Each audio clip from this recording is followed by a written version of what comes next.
Relaxation of sanctions squeezing Iran is just one among several dubious steps necessary if the Islamic Republic is to come close to meeting aggressive targets for oil production. Increasing Iranian output, now 2.8 million barrels a day, requires the end of sanctions still in place, which in turn requires the success of international negotiations over the country's nuclear development. Fulfillment of these conditions is far from certain, and far from enough to boost Iranian oil production much. The country's oil and gas industry needs technology, capital, and markets, points out Paul Stevens, distinguished fellow at Chatham House, London. But the government has, in his words, raided the investment pot of the National Iranian Oil Company. The only way the sector's needs can be met is to bring the IOCs, the international oil companies, into the upstream on a major scale, Stevens writes in a research paper. The two obstacles to this hitherto have been the economic sanctions and the unattractive terms of the existing buyback agreements.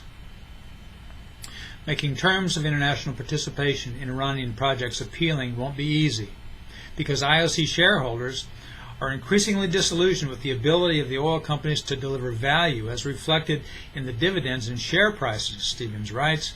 The industry is faced with a contraction in its future investment capabilities.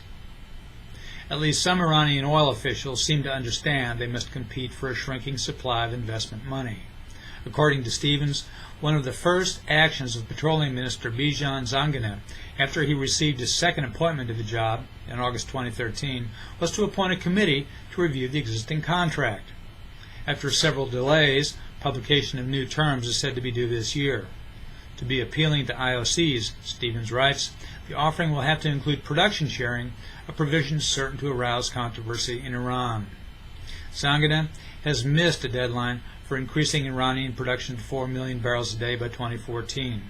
More feasible, according to Stevens, is 3 to 3.5 million barrels a day, perhaps a year after sanctions end. I'm Bob Tippie, editor of Oil and Gas Journal, and that's the editor's perspective that appeared first in text at www.ogj.com on March 6, 2015.